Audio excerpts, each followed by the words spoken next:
Salam sejahtera, Assalamualaikum warahmatullahi wabarakatuh. Shalom, Namo Buddhaya, Om Swastiastu, salam kebajikan untuk kita semua. Selamat datang di Anjungan Nusa Tenggara Timur dalam acara Festival Budaya Manggarai, Canai Ca Manggarai, Tanah Kuni Agu Kalo. Mari kita beri tepuk tangan yang meriah untuk acara kita pada siang hari ini. Baik, yang terhormat Romo Inosensius Sutam, yang terhormat Ibu Astrid Yohana Simbolon, yang terhormat Ketua Komunitas Perempuan Manggarai Ibu Emiliana, yang terhormat Ibu Aswati Mahal selaku Ketua Panitia Penyelenggara Festival Budaya Manggarai, yang terhormat Dewan Pengarah, ada Mama Nor, ada Ibu Jenny yang sudah hadir pada siang hari ini. Yang terhormat Ketua IKAMASI, Ikatan Keluarga Besar Bekasi, yang sudah hadir juga pada siang hari ini. Yang terhormat Ketua IKMKJ yang sudah hadir, serta seluruh hadirin yang berbahagia pada siang hari ini. Selamat datang kami ucapkan dalam acara Festival Budaya Manggarai, dalam acara Talkshow Budaya dan juga Pendidikan. Kasih tepuk tangan dulu dong. Ya, lebih meriah lagi. Biasa. Nah, tanpa berlama-lama lagi, kita langsung saja mengundang moderator kita untuk sesi talkshow yang pertama. Kepada Ibu Emiliana, kami persilakan. Terima kasih. Ini saya pilihan terakhir dari yang ada. Jadi nggak ada pilihan lain, mereka nodong saya. Jadi, oke. Langsung aja saya mengundang pemateri yang pertama, Romo Inosensius Sutam. Terima kasih Romo, silakan duduk. Romo Inosensius Sutam, PR. Nggak salah ya Romo ya? Kalau salah saya bisa didenda karena masih keluarga. Ditabiskan menjadi imam pada tahun 2002. Mudah-mudahan gak salah. Sampai saat ini selain imam di Keuskupan Ruteng, juga adalah dosen di Universitas Katolik Santo Paulus Ruteng, yang dikenal dengan Unika Santo Paulus Ruteng. Pendidikan, beliau melanjutkan pendidikan S2 dan S3-nya di Prancis. Dan saat ini sejak 2019 juga merupakan Wakil Rektor 3 Bidang Kemahasiswaan Unika Santo Paulus Ruteng, dan juga Ketua Komisi Budaya dan Pariwisata Keuskupan Ruteng sejak tahun 2015 hingga sekarang. Jadi nggak salah kita mengundang beliau di tengah kesibukannya untuk hadir bersama kita pada siang hari ini. Kemudian saya juga mengundang untuk pemateri yang kedua, Ibu Astrid Simbolon dari Yayasan Happy Heart Indonesia. Selamat datang. Dia masih sangat muda, lulus dari Universitas Gadjah Mada, jurusannya Hubungan Internasional. Saat ini Mbak Astrid kali ya. Mbak Astrid ini adalah apa ya disebutnya? Impact and Evaluation Coordinator pada Yayasan Happy Heart Indonesia sejak barusan berarti ya. Jadi sebenarnya Mbak Astrid ini ada promosi jabatan di Juni 2023 karena baru diangkat menjadi koordinator untuk Impact and Evaluation Yayasan Happy Heart Indonesia. Yang pertama kita akan bahas mengenai untuk pemateri nomor 1 dari Romo Ino Sutam. Itu sebenarnya fokus nanti kita membicarakan soal tarian caci. Kalau waktunya memungkinkan, itu nanti kita bahas juga beberapa poin tentang adat atau tarian Manggarai. Nah, kenapa kita memilih tarian caci? Kita semua masih ingat di ingatan kita semua bahwa polemik soal pentas caci ini, khususnya di tanah rantau, itu masih menjadi bahan pergunjingan di antara orang Manggarai. Intinya itu sampai sebatas apa sih caci ini boleh dilakukan. Kemudian apa saja dari caci ini yang harus atau wajib dilakukan. Kemudian poin-poin apa aja yang boleh dimodifikasi menyesuaikan arena pentas dan kebutuhan zaman. Gitu ya Romo ya. Nah kemudian nanti Romo Ino juga nanti akan menjelaskan penari caci itu apa aja sih peralatan-peralatan yang dipakai. Dan ternyata peralatan-peralatan yang dipakai pada pentas caci ini simbolnya itu banyak. Dan itu kami pengen baik pemain caci maupun kita sebagai penonton harus memahami itu. Supaya nggak memberi banyak polemik. Dan yang paling penting tadi seperti saya bilang, kita memahami caci itu nggak sekedar adu dalam tanda kutip kejantanan pria Manggarai. Tapi sebenarnya filosofi luhur dari setiap gerakan maupun peralatan yang dipakai itu jauh lebih penting. Tahap yang pertama ini kita bisa mulai Romo. Yang pertama, ini banyak pertanyaan. Kenapa sih tarian caci itu hanya boleh dilakukan oleh pria? Dan pada kondisi tertentu, para wanita pun nggak boleh. Pada saat laki-laki ini udah memakai baju caci, itu katanya dia nggak boleh dipegang oleh perempuan. Apakah itu ada artinya atau alasannya itu seperti apa? Supaya kami yang komunitas perempuan Manggarai ini juga paham. Bahkan di 2019 sempat loh ada polemik. Ini kenapa ibu-ibu KPM yang mengadakan caci? Itu sempat jadi polemik juga. Nah ini saya mudah-mudahan mewakili pertanyaan kita juga. Mungkin Romo bisa bantu jelaskan kenapa caci ini hanya boleh dilakukan oleh kaum pria. Dan pada kondisi tertentu perempuan nggak boleh memegang pemain caci yang sudah berpakaian lengkap. Silakan Romo. Oke, saya izin untuk berdiri. Mungkin sebelum ke sana saya ingin menjelaskan satu dua hal di sini dulu. Ya, oke, festival sebenarnya dalam itu bahasa Inggris ya, bahasa Latin juga. Dalam bahasa Indonesia sebenarnya artinya pesta rakyat ya. Dalam bahasa Manggarai mungkin randang. Sedangkan budaya kita semua sudah tahu itu dalam bahasa Manggarai disebut adak atau ruku. Hingga bisa kita katakan randang adak Manggarai. Oke, nama yang berikut itu nama Manggarai. Ada banyak, ada 5 versinya. Tapi salah satu versi kata Manggarai itu yang terbaru yang saya dapat dari Kempo, Manggar artinya perahu atau tiang perahu, sedangkan Rai artinya tiba atau terdampar. Itu karena leluhur kita dulu yang pada umumnya datang dari Bugis, dari Melayu, ya, dari daerah di luar Manggarai, konon perahu mereka itu tiba di Lale Lombong. Ya. Nah, nama Manggarai juga disebut Nuca Lale. Nuca artinya pulau, Lale ada banyak tafsiran, tapi salah satunya itu arti pohon, ya, pohon lale, pohon besar, simbol tanah yang ditumbuhi pohon lale itu tanah subur. Kalau misalnya saya pakai warna selendang warna kuning, itu warna lale sebenarnya. Karena itu hewan kurban kami untuk mengucap syukur itu selalu lale. Lale kalau ayam, manuk lale. Kalau ela, kalau kambing dan kerbau itu disebut rae. Ya, sehingga tanah rae artinya tanah subur. Tanah yang penuh dengan berlimpah emas. Oke. Yang berikut ca artinya satu, nai artinya hati, ca oke satu, Manggarai tadi sudah, tanah-tanah, kuni. Secara harafiah kuni itu sebenarnya sisa tali pusat yang sudah diputuskan. Itu sebenarnya. Yang kedua artinya ari-ari. Itu arti kata kuni. Sedangkan agu artinya dan, kalau itu dadap, pohon dadap. Disebut juga kuni, agu, nao. Nao itu lenjuang. Ya, mengapa? Karena dulu orang Manggarai pada saat seorang anak lahir, di luar kamar di mana anak itu lahir itu ditancapkan pohon dadap, kalau karot, pohon nao, lenjuang, dan pohon aur. Artinya apa?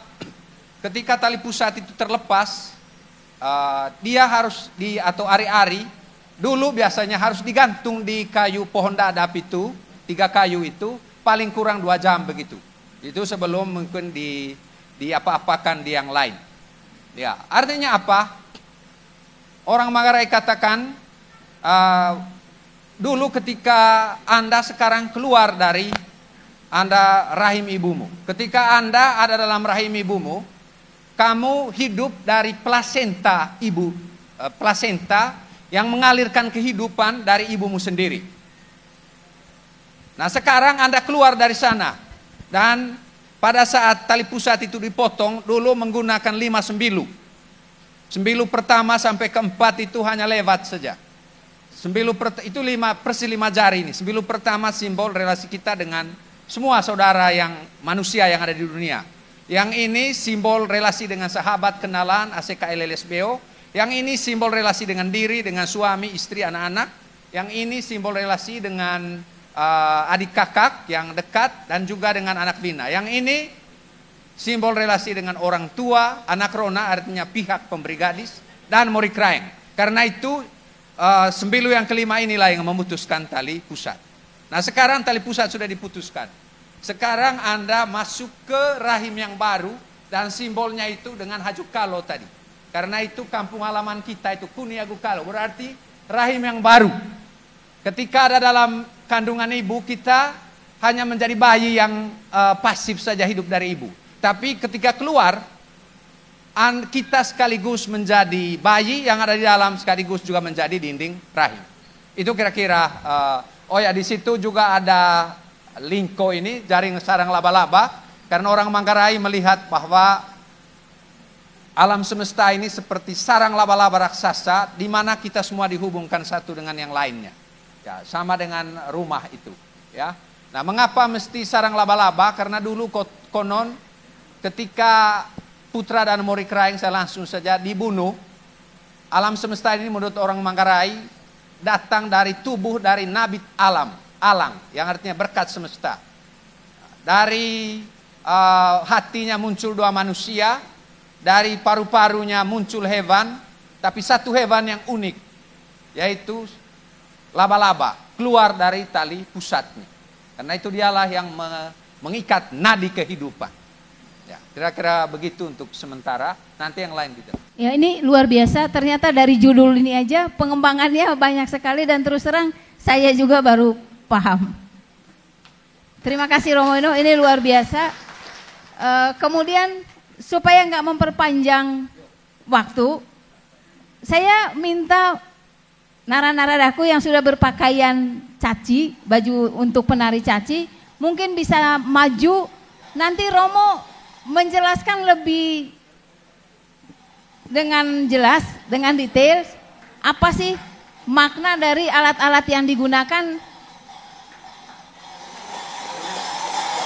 Mari kita sambut dengan tepuk tangan.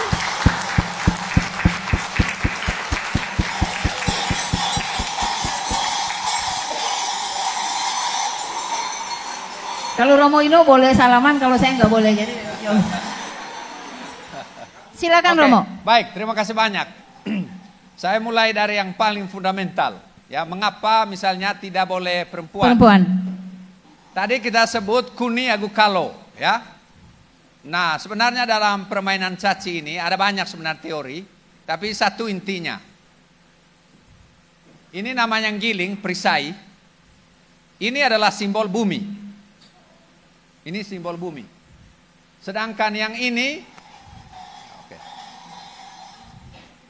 sedangkan yang ini namanya agang atau koret. Ya, ini simbol langit. Ini simbol langit. Nah, untuk orang Manggarai, ya, ya, Tuhan itu sering disebut dengan, ya, Tananwa Eman Eta. Artinya ibu di bawah, bapa di atas. Ya. Jadi kadang-kadang ada konsep perkawinan kosmis antara Bapa Langit dan Ibu Bumi. Sehingga kadang-kadang disebut juga kalau waktu vagal, perkawinan tradisional, ya, Winan Wamai, Ronan Eta Mai. Ya. Nah, artinya apa? Jadi langit dan bumi itu adalah Tuhan dalam dimensi kosmologis. Sedangkan yang ini kalus, cemeti. ini adalah simbol kebencian, simbol kejahatan. Ya, ini simbol ya iblis. Jadi perintah dalam permainan caci sederhana. Peganglah langit dan bumi, hormatilah langit dan bumi, supaya Anda dijauhkan dari kebencian, kejahatan, iblis. Itu saja. Ya. Sangat menarik. Saya juga baru tahu. Luar biasa Romo Yuno. Dan kemudian Romo kalau saya boleh bertanya, ya. Ternyata yang ini tadi namanya katanya hanya boleh dibuat dari kulit kerbau ya? Oke. Itu ada kealasannya Romo? Oh, selamat datang. Oke, yang ini biasanya sekarang ini dari kulit sapi juga. Oh, oke. Kalau dulu sebenarnya dari kulit kerbau. Dan syaratnya pada umumnya kerbau yang kalau kerbau betina mesti kerbau yang sudah beranak. Kalau kerbau jantan mesti dia sudah pernah mengawini. Ya. Dan kulit yang diambil itu kalau dia punya ekornya dia libas begini ke depan, ya, kena di sini, ya. Yang kena ekornya itu tidak boleh jadi perisai, giling ini. Begitu juga yang kena tanduknya, dia buat begini, tanduknya sampai di mana, bagian yang kena tanduk dan kena ekor itu tidak boleh dijadikan giling. Sama dengan untuk panggal ini, panggal. Ya. Sedangkan yang ini biasanya dari bambu dan juga dari rotan, ya, rotan. Mengapa bambu? Saya sangka mungkin tidak perlu dijelaskan karena kita fokus di caci.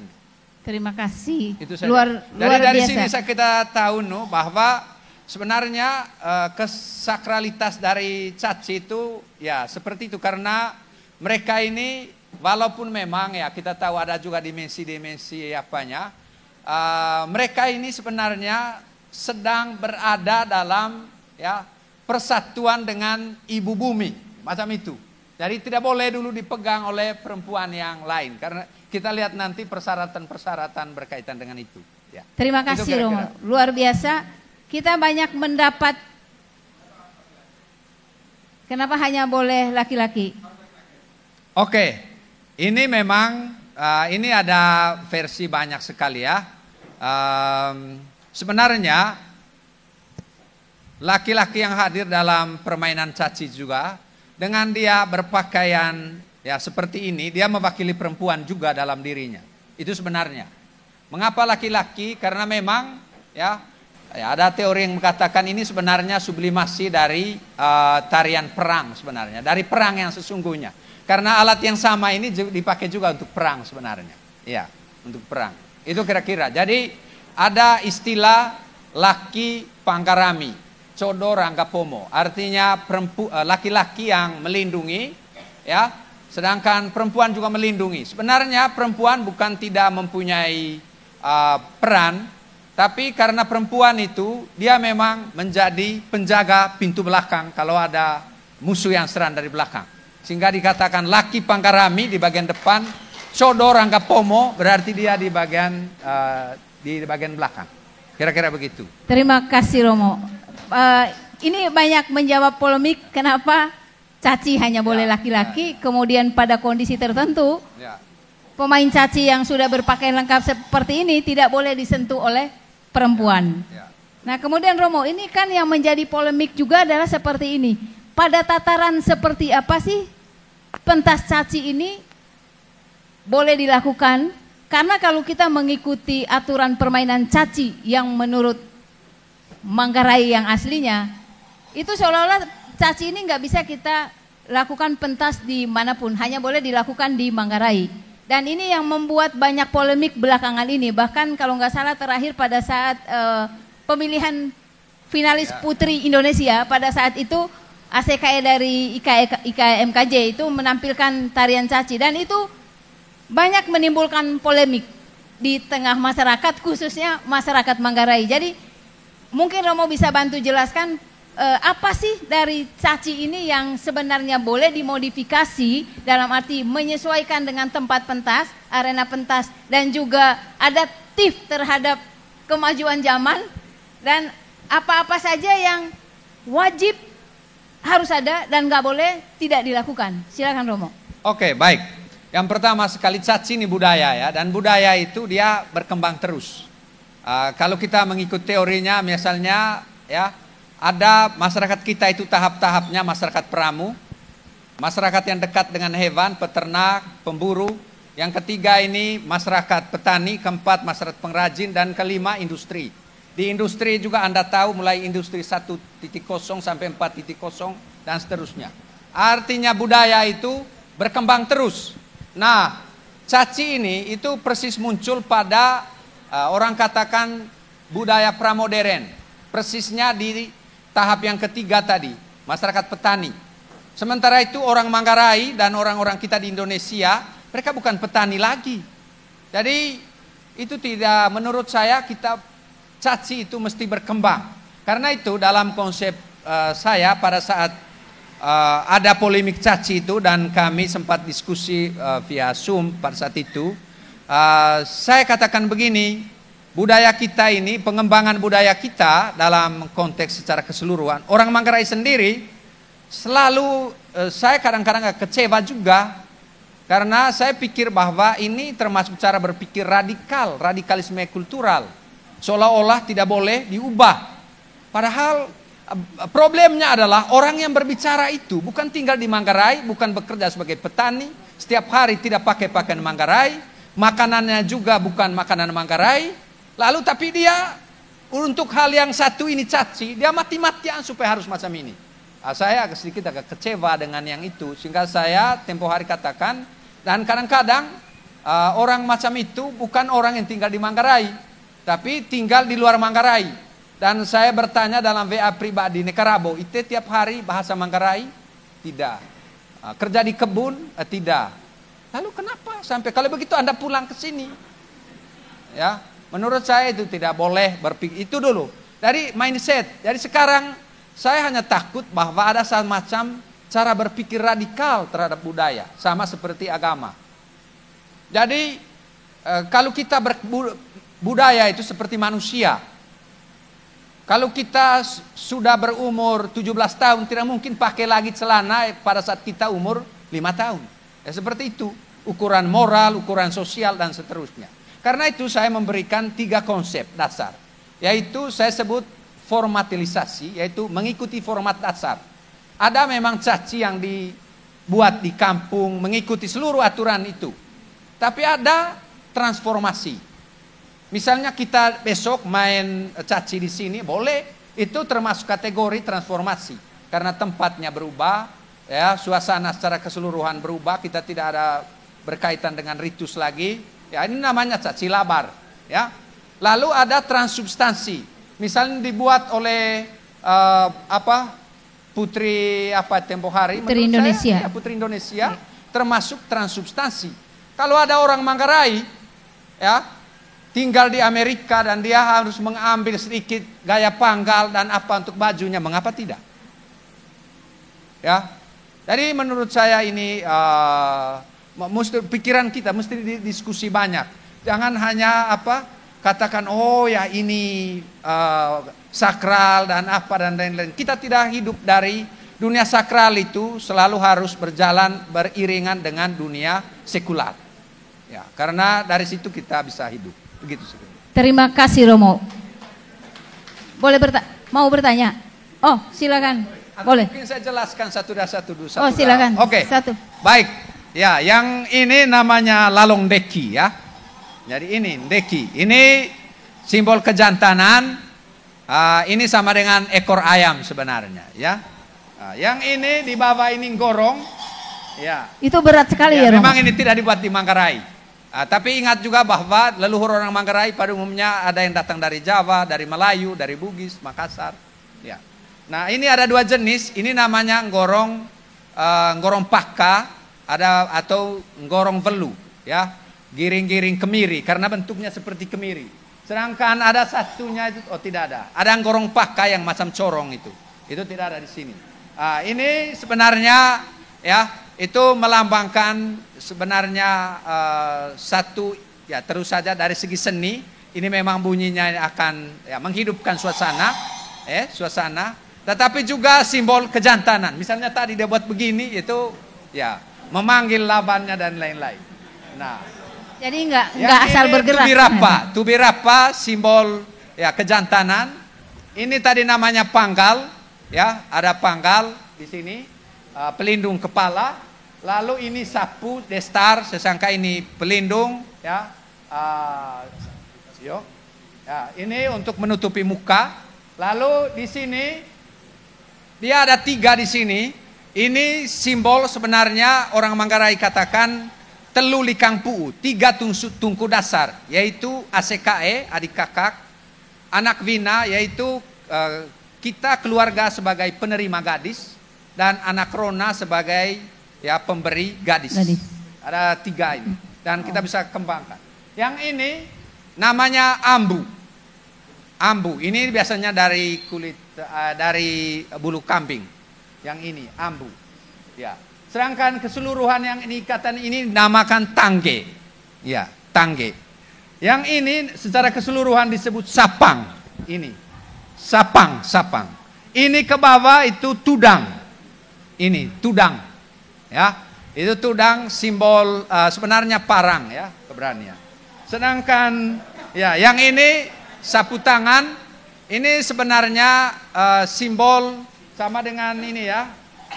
Tidak ada, biasanya ada selendang di tangan, itu iya. Simbol apa? Simbol sayap sebenarnya ya. Simbol ini yang kecil ini lavelenggong ya, sehingga orang Manggarai katakan ngolage golo tepopong neng kyong poco, ngo netentana babala neng kyong anak. Ya, ngo neteng beo vinggi venggos neho lave lenggong. Artinya menunjukkan keindahan. Ya, macam itu. Kita beri tepuk tangan untuk penjelasan yang luar biasa ini. Ya. Oh ya, ada satu yang tidak ada sebenarnya di sini. Ini tapi diperkecil, itu namanya jojong ya. Itu jojong. Yang adaptifnya ya Romo, yang menyesuaikan dengan keadaan di sini. Ya, menyesuaikan keadaan. Ya. Jadi tidak perlu, ini sudah lengkap menurut saya. Sudah oke. Terima kasih banyak. Terima kasih untuk naradaku yang sudah berpakaian lengkap pada sore hari ini. Terima kasih Romo. Kakak Romanus, sedikit pertanyaan karena waktunya agak terbatas. Luar biasa ya. Romo, pasti habis penjelasan ini pasti debat jalan terus. Ya, saya kira terutama karena 2 pendekatan. Saya senang sekali Romo bilang caci itu budaya. Tapi banyak orang mempersoalkan tuh karena melihat caci itu adat. Saya kira itu 2 hal yang agak berbeda gitu ya. Kalau adat itu arahnya ke magis. Nah itu yang selalu orang gaungkan. Jangan sembarangan. Kamu bisa kena macam-macam begitu. Mungkin IT perlu jelaskan pada level mana itu. Apakah misalnya kalau kita caci di Jakarta, apakah misalnya level adat atau sudah budaya?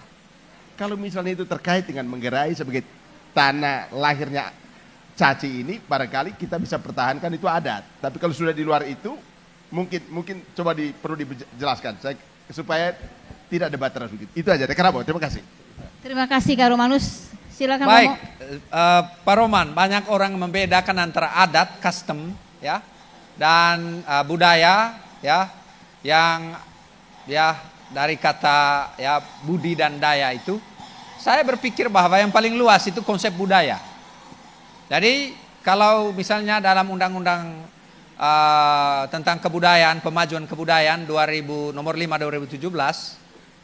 Adat istiadat itu ada 11 unsur. Adat istiadat itu masuk dalam bagian dari kebudayaan.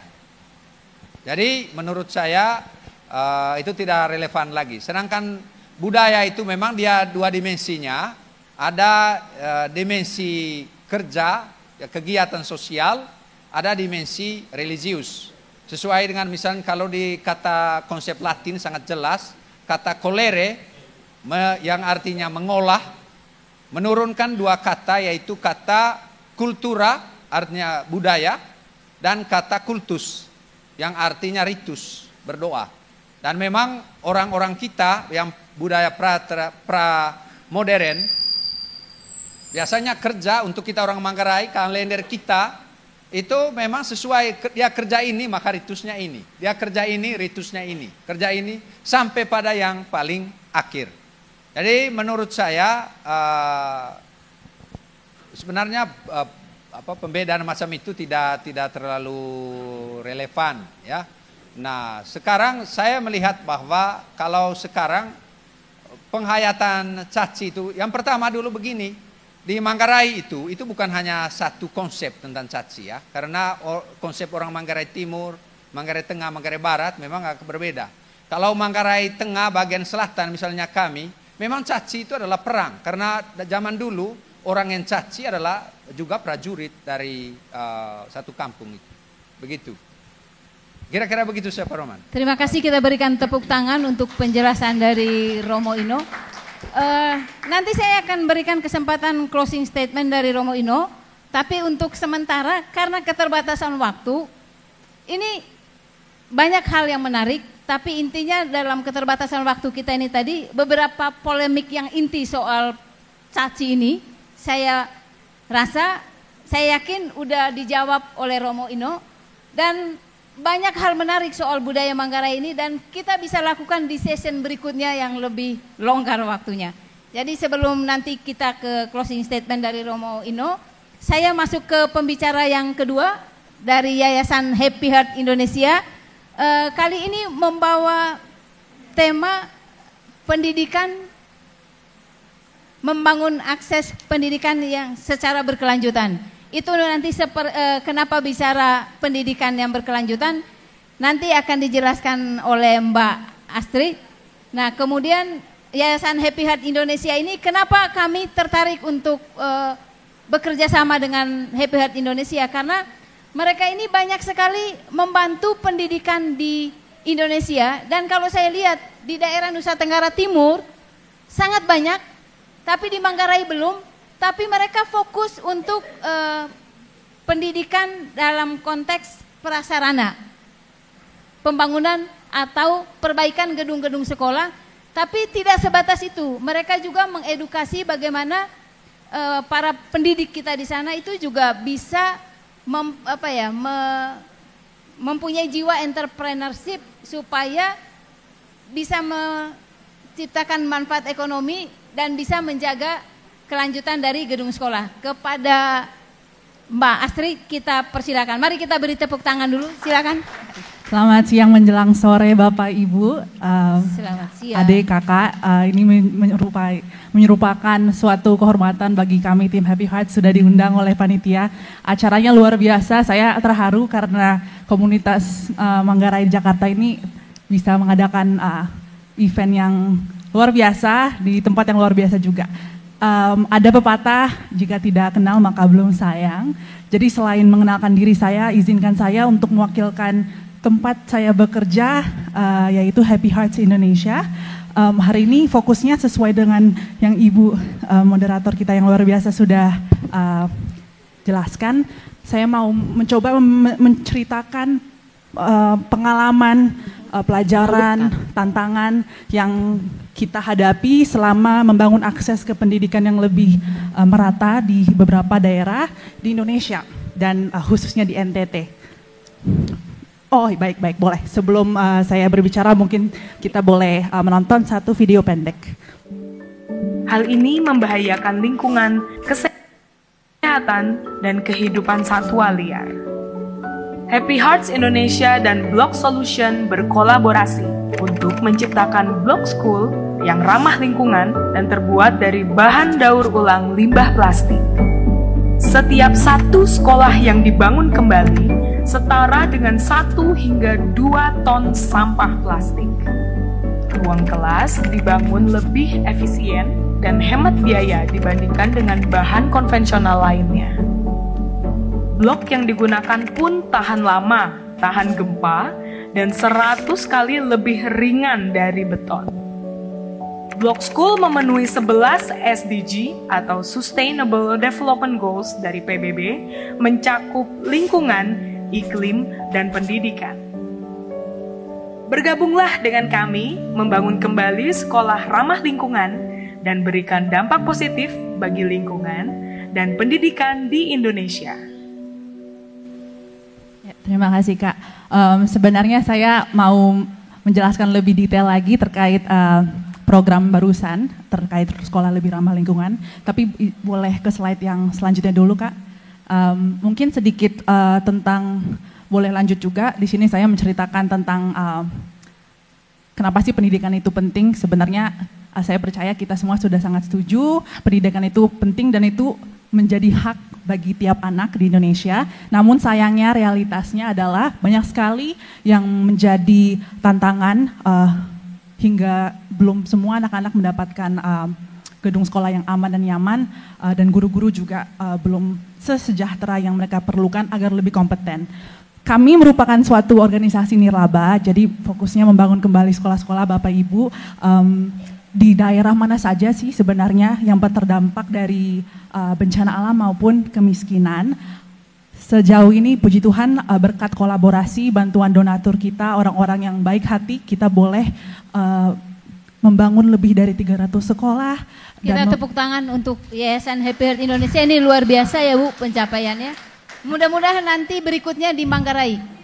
Amin, pasti kita sanggupi.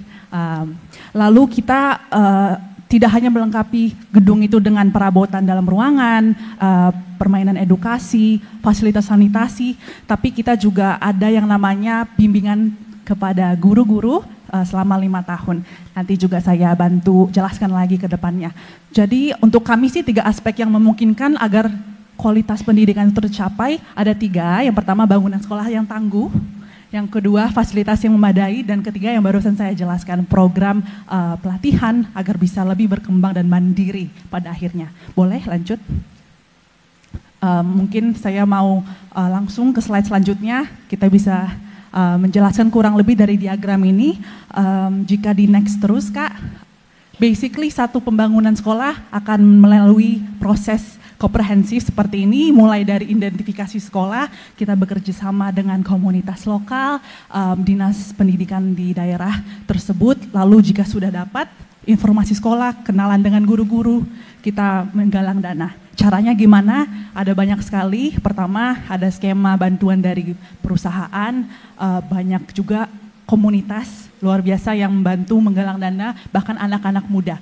Dan banyak contohnya yang saya bisa sharing di beberapa slide selanjutnya. Artinya kalau misalnya kami dari komunitas perempuan Manggarai ataupun dari kelompok Manggarai lain yang mengajukan bantuan ke Happy Heart Indonesia, ini adalah alur yang akan kita lakukan. Begitu Betul sekali Bu. Terima kasih. Kakak boleh tadi yang sebelumnya slide-nya. Jadi betul sekali Ibu, di situ step kedua, setelah itu kita mulai progres selanjutnya adalah pembangunan sekolahnya. Jika sudah selesai di mural, di furniturnya sudah lengkap, kita move ke next stage, yaitu gimana sih cara membuat sekolah ini mandiri. Kita nggak menamakan sekolah ini sekolah Happy Hearts Indonesia atau sekolah kedepannya mungkin sekolah komunitas perempuan Manggarai. Tidak, mereka memiliki hak penuh akan sekolah mereka dan kita bantu itu terwujud dari 5 tahun development program selama 5 tahun. Mungkin kita bisa lanjut Kak, terima kasih. Tadi videonya sepertinya udah menjelaskan Bapak Ibu, ini sebelumnya menjadi program kolaborasi terbaru kami bersama Block Solution. Kita melihat bahwa ada banyak beririsan terkait isu pendidikan, membangun sekolah dan juga isu lingkungan, dan kita bisa mulai lebih responsif terhadap masalah polusi plastik, dan ini merupakan salah satu upaya kami untuk terus belajar dan menjadi lebih sadar lah ya, agar tidak terlalu menambah-nambahkan masalah baru hanya karena atas nama membantu memberikan solusi gitu ya. Jadi kita menggunakan Block Solution. Kenapa? Alasannya banyak Bapak Ibu. Boleh ke next slide, saya berikan mungkin lebih visual, lebih mudah untuk dilihat. Kita menggunakan plastik yang daur ulangnya itu memang berkualitas, jadi keamanan dan kenyamanan komunitas sekolah harus menjadi nomor 1 tetap. Kedua, ada green impact, di mana tadi yang video sudah sebutkan, tiap ruangan kelas yang kita bangun kembali menggunakan materi lebih ramah lingkungan ini, bisa dibilang, ini data dari tim expert Block Solution Bapak Ibu, bisa menghilangkan 1-2 ton sampah plastik. Itu kalau sekolahnya hanya 1 ruangan. Lalu lebih durable, dia ternyata bahannya lebih tahan lama juga. Mungkin selain itu ada efisiensi waktu, dia hanya membutuhkan 8 jam untuk satu sekolah ukuran kecil ke sedang untuk selesai dibangun. Dan last but not least, balik lagi dengan misi kami, dia tahan gempa Bapak Ibu. Jadi desainnya lebih seismik dan juga dibanding beton atau materi bahan konvensional lainnya itu dia 100 kali lipat lebih ringan. Begitu. Mungkin ini aspek ramah lingkungan yang tadi kita sempat ini tonton juga di video jadi, ya. kenapa salah satu sponsor kita di event ini itu kita menggunakan kemasan ramah lingkungan karena isu soal lingkungan hidup ke depannya itu menjadi tanggung jawab kita bersama. Kita mulai dari kemasan yang ramah lingkungan dan juga bahkan untuk bangun gedung sekolah pun itu kita udah berpikir soal harus Ibu, betul. Gedung pemakaian material yang ramah lingkungan. Betul sekali. Jadi ini merupakan sama dengan KPM kita mengupayakan agar lebih ramah. Terima kasih. Next. Saya tidak akan terlalu banyak berbicara, tapi pasti Bapak Ibu pernah melihat bahkan mungkin bekerja menggunakan icon-icon SDGs atau Sustainable Development Goals. Banyak icons atau banyak agenda yang menjadi bensinnya Happy Hearts Indonesia, tapi memang fokus kami adalah gimana cara memberikan akses ke pendidikan, ke sekolah yang aman di tempat-tempat yang memang belum mendapatkan bantuan yang diperlukan. Boleh lanjut Kakak?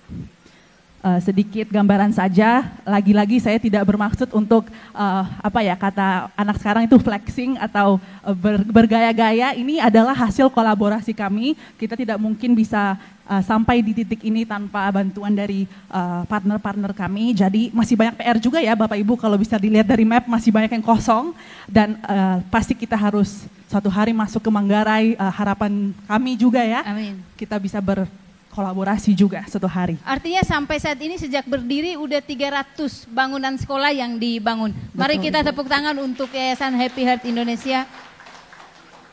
Luar biasa. Lanjut Bu. Iya, jadi kita boleh lanjut ke next. Karena hari ini kita bicara tentang Manggarai, saya juga senang karena mungkin bukan kebetulan ya, tapi fokus kami semenjak tahun 2016 Ibu adalah memang daerah NTT khususnya Sumba, Flores dan juga Timor. Iya. Berikutnya Manggarai, mari kita tepuk tangan. Itu jadi tugas kita bersama. Iya Bu, semangatnya ini tersampaikan ya. Tim kami juga pasti catat. Jadi kita sejauh ini sudah mencapai 131 sekolah, masih banyak lagi yang perlu kita bantu. Boleh selanjutnya Kakak? Beberapa visual before dan after, ini untuk contoh sekolah yang menggunakan materi block solution tadi. Oke, ini mungkin menjadi salah satu slides yang memang sesuai dengan pekerjaan saya setiap harinya. Kita berbicara tentang, sekolahnya udah jadi, lalu apa? Apakah iya kita meninggalkan komunitas sekolahnya? Tidak tentunya. Aspek keberlanjutan tadi Bu, selain sekolahnya kita gunakan materi yang lebih ramah lingkungan, kita juga berbicara tentang kemandirian, kapasitas tenaga pendidik maupun adik-adik yang bersekolah di sekolah bimbingan kami. Selama 5 tahun kita melakukan monitoring dan evaluation di semua sekolah pasti mendapatkan itu. Setiap tahun field officer kami akan datang langsung, turun langsung ke sekolah-sekolah. Tapi kita juga puji Tuhan masih boleh memberikan 3 training setidaknya yang mencakup pertama air, sanitasi, dan kebersihan. Jadi Ibu salah satu fasilitas yang kami berikan ya wastafel, toilet seperti itu ya. Kita juga membantu dari segi wash training tersebut. Jadi gurunya yang akan melakukan itu sehari-hari setelah training. Kedua, pengurangan risiko bencana, terutama sekolah-sekolah yang memang menjadi korban dari beberapa natural disaster seperti itu. Ketiga, yaitu sesuai sekali dengan tema hari ini ya Bu, manajemen keuangan sekolah dan kewirausahaan.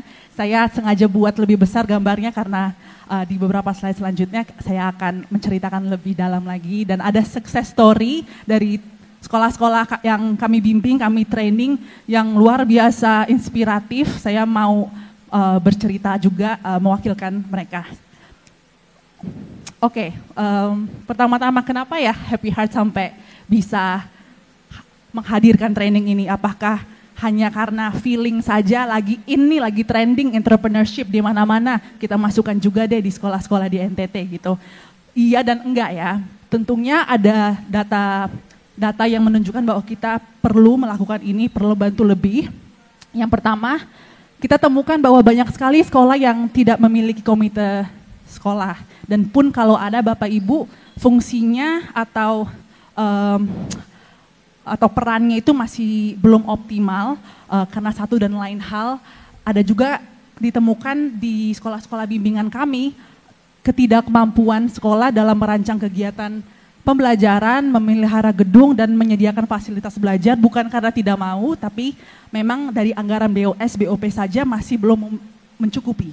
Jadi mereka pengen mencoba untuk minta bantuan dari orang tua juga ternyata ada kapasitas orang tua yang limited gitu Ibu. Jadi iuran sekolah juga kadang-kadang tidak dibayarkan. Lalu ada juga kebutuhan untuk mengadakan yang tadi saya bilang, uang kas mandiri sekolah. Ketiga dan terakhir mungkin yang cukup menjadi concern kami, hampir semua sekolah, kepala sekolah dan guru belum pernah mendapatkan training seperti ini. Ini luar biasa ya, 99% kepala sekolah dan guru belum mendapatkan pelatihan tentang pengelolaan keuangan sekolah dan kewirausahaan. Ini tantangan kita bersama dan ini kenyataan yang kita hadapi di Manggarai. Hari ini juga hadir dari Pegadaian sebagai salah satu solusi untuk pemberdayaan UMKM. Ini luar biasa, bukan suatu kebetulan kami mendapat dukungan dari Pegadaian dengan konsep-konsep yang kami bahas pada siang hari ini. Mungkin karena kita agak terbatas. Saya langsung ke salah satu sukses story saja ya. Ada Ada SMK Bapak Ibu, lokasinya di Sika, boleh selanjutnya Kak? Sika Momere. Betul sekali. Namanya SMK Nawacita Mego. Mereka salah satu partisipan dari training kami tersebut. Mereka mulai ikut training baru saja Januari 2023, tapi sudah ada hasil dari jeripayanya, yaitu sekolah ini melihat peluang, mereka melihat peluang dari buah kelapa, salah satu komoditas yang mudah sekali didapatkan dan kualitasnya bagus-bagus sekali. Jadi produksi di tingkat rumahnya itu melimpah Ibu. Tapi belum banyak masyarakat yang tahu cara berinovasi dengan olahan kelapa ini, dan peluang lainnya banyak supplier minyak kelapa muda itu menggunakan bahan ragi, jadi dari bau dan rasa juga sudah tidak terlalu enak. Jadi ini beberapa peluang lagi dan ternyata ada peluang bonus. Mereka menemukan, ini mereka sendiri yang mengidentifikasi setelah ikut training, belajar konsep SWOT gitu ya. Ternyata banyak masyarakat sekitar itu menggunakan minyak ini sebagai obat herbal. Dan toko-toko obat tradisional kadang-kadang sudah kehabisan supply, jadi mereka juga membantu tidak hanya ibu rumah tangga yang memasak, tapi juga mereka yang menggunakan obat herbal minyak kelapa yang muda ini. Boleh selanjutnya Kakak? Satu lagi Ibu, mungkin hasilnya aja kali ya, recap. Mereka sudah mendapatkan profit, satu itu, dua mereka melibatkan guru-gurunya, maksud saya melibatkan muridnya dan orang tua dari muridnya dalam aktivitas ini. Jadi namanya project based learning. Kemarin saat nelpon dengan Bapak Ibu guru dari SMK ini, mereka menceritakan dan membagi foto-foto ini. Jadi ini menjadi jeripayah mereka dan puji Tuhan dapat 300.000 hanya dari penjualan 18 botol kecil. Jadi mereka sudah semakin semangat dan harapannya bisa menjadi uang kas mandiri buat mereka membangun sekolahnya. Kalau sekolahnya menjadi sekolah yang lebih membadai, pasti banyak lagi murid yang bisa semangat kembali ke sekolah harapannya. Oke, mungkin karena limitasi waktu ya, Ibu. Terima kasih banyak. Ya. Ini luar biasa. Kalau saya boleh menyimpulkan bahwa dari Yayasan Happy Heart Indonesia ini tidak sekedar membangun gedungnya, tapi juga mereka membantu bagaimana supaya sistem pendidikan ini berkesinambungan. Salah satunya tadi melatih para guru atau pendidik kita itu untuk agak melek soal dunia entrepreneurship. Dan saya yakin di Manggarai ke depannya kita akan bisa menciptakan sukses story seperti yang terjadi di Sika. Kita memiliki banyak potensi alam. Kita memiliki banyak kebudayaan, kita memiliki kekayaan budaya yang luar biasa. Bahkan kalau dari Yayasan Happy Heart Indonesia membangun sekolah secara fisik dan juga membantu kita dalam konsep membangun pendidikan yang berkesinambungan, mungkin dari sisi finansial Pegadaian itu bisa hadir bersama kita. Kedepannya kita akan membuat session khusus dengan Happy Heart Indonesia, bagaimana kita berkolaborasi untuk membangun pendidikan di Manggarai yang berkesinambungan dan berkualitas. Terima kasih kepada Happy Heart Indonesia. Terima kasih. Dan sebelum saya menutup sesi talk show pada sore hari ini, sekali lagi saya memberi kesempatan kepada Romo Ino untuk memberi closing statement, sekaligus menutup talk show kita pada sore hari ini. Sekali lagi terima kasih kepada pemateri Romo Ino, Mbak Astrid, dan juga kepada seluruh supporting kita, Kementerian Pariwisata Ekonomi Kreatif, dan juga beberapa sponsor lainnya. Saya, Emiliana, sekaligus yang menjadi moderator terpaksa sore hari ini, mengucapkan terima kasih atas kebersamaan kita sore hari ini, dan saya serahkan ke Romo Ino. Silakan Romo. Baik, terima kasih. Yang paling penting dalam hidup ini dari permainan caci, yaitu adalah keseimbangan, prinsip keseimbangan, keharmonisan. Jadi ini caci ini kalau kita lihat dari Giling dan Agang tadi, itu sebenarnya hampir sama dengan prinsip Yin dan Yang dalam filsafat Cina. Ya, prinsip keseimbangan, keadilan. Kata caci itu sendiri konon dari ca gicica, artinya satu, ya, satu-satu. Ci gicica, ujian yang satu-satu. Ya, atau yang lain mengatakan dari kata ca dan kata cih, yang memperlihatkan bahwa hidup ini penuh dengan tantangan, penuh dengan rintangan, tetapi harus ya selalu dirayakan. Ya. Karena itu caci dia menjadi puncak dan pusat dari kesenian orang Manggarai, di mana semua orang bisa mengambil bagian. Perempuan walaupun tidak ikut main caci, tapi mereka juga memukul gong gendang dan bisa danding di luar. Ya.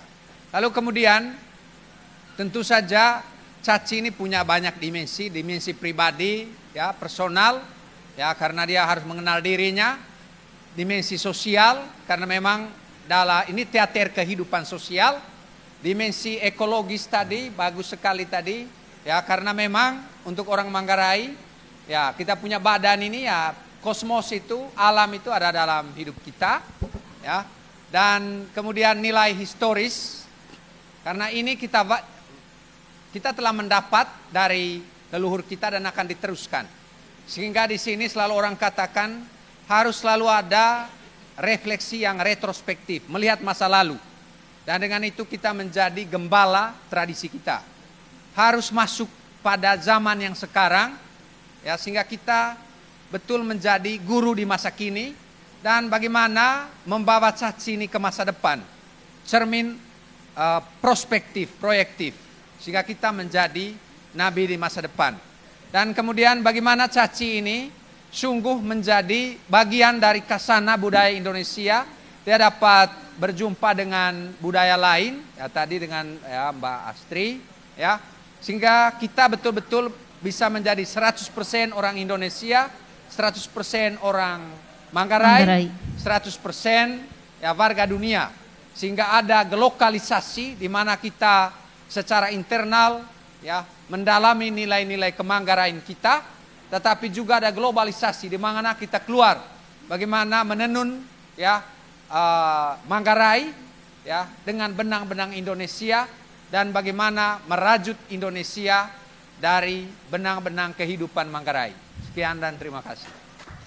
Sekali lagi terima kasih kepada pemateri kita Romo Ino Sutam dan Mbak Astri. Mari kita beri tepuk tangan yang meriah. Dan semua materi presentasi ini akan kita share, udah ada di website, ada di linknya akan kami share. Sekali lagi terima kasih untuk kebersamaan kita pada hari ini. Jangan lupa nanti kami akan share juga form untuk pendaftaran membuka tabungan emas Pegadaian secara gratis mulai hari ini, akan di-share linknya, dan persyaratan sudah ada di situ. Dan sekali lagi terima kasih untuk kebersamaan kita semua. Saya tutup sesi talk show pada sore hari ini dan saya kembalikan kepada MC. Terima kasih. Baik, sekali lagi tepuk tangan untuk sesi talk show kita pada sore hari ini. Luar biasa sekali, kita percaya bahwa informasi yang sudah diberikan oleh narasumber kita sangat menginspirasikan, sangat informatif. kita menjadi tahu dan semoga itu membantu kita seperti yang Romo Ino bilang tadi, menjadi 100% orang Manggarai, 100% orang Indonesia, 100% warga dunia.